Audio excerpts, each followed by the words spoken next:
Today we're going to look at modeling data with a curve of best fit. So very similar to the last lesson, only now we'll be using a quadratic or a cubic function that best fits our set of data, and then use the function to solve a problem.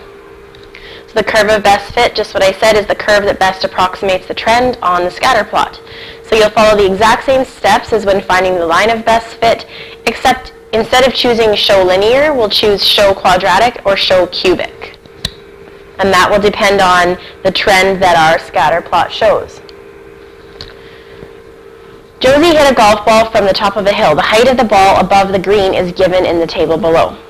So remember to choose off the main menu, add spreadsheets and lists. And then you're going to enter time on the left-hand column. That's our x, or our independent variable. And then our heights will be the y, or the dependent variable. Once you have all of your data entered,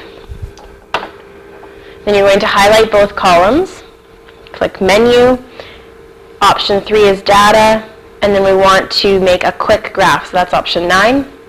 Remember, it shows you both the spreadsheet and the graph, so we want to just see the graph.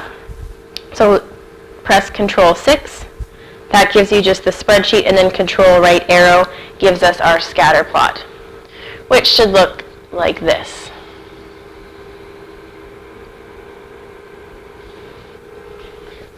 Okay.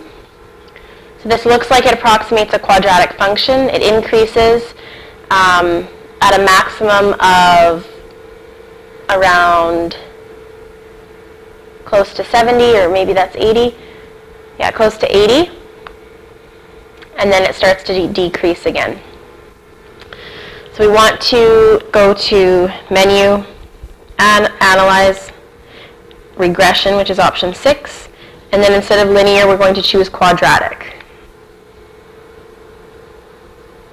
So it gives us the curve of best fit along with the equation. So when it says determine the equation of the quadratic regression function, that's just the equation that your calculator gives you. So y equals negative 10.0714 x squared plus 51.4086 x plus 11 .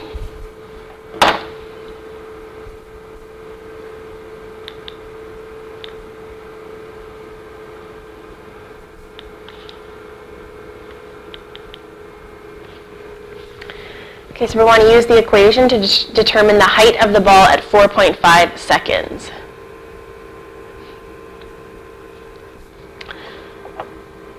So that would be t equals 4.5. So we'll just substitute 4.5 in for x. So y equals negative 10.0714, 4.5 squared, 51.4086 times 4.5 plus 11.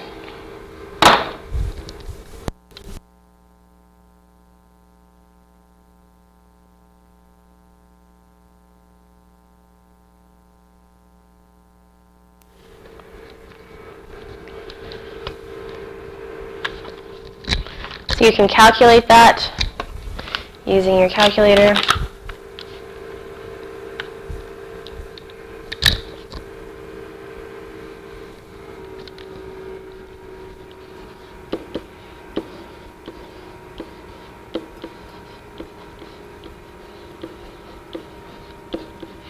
And then 51.4086 times 4.5 .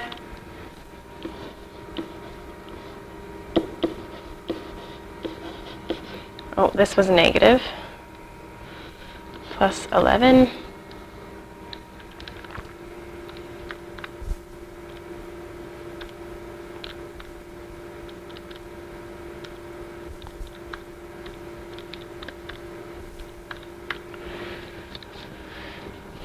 So we have y equals 38.39285.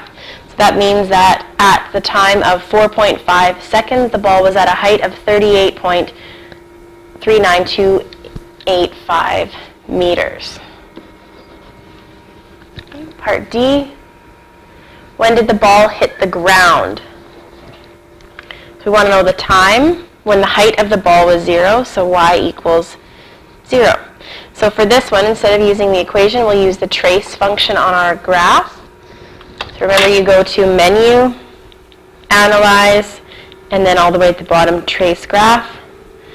And moving along the graph as close as you can get to the y-axis, or sorry, the x-axis.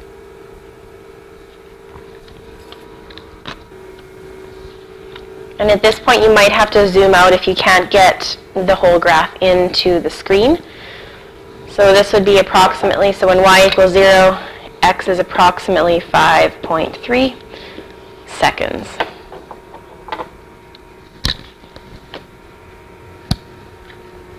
So sometimes data models a cubic polynomial. So the last one was a quadratic. So here's what a scatter plot might look like for a cubic relationship. In this case, you'd find the cubic regression equation instead of the quadratic regression equation. Most of the questions in the practice will tell you to either find cubic or quadratic. So you can do practice 5 in your practice booklet or in your textbook.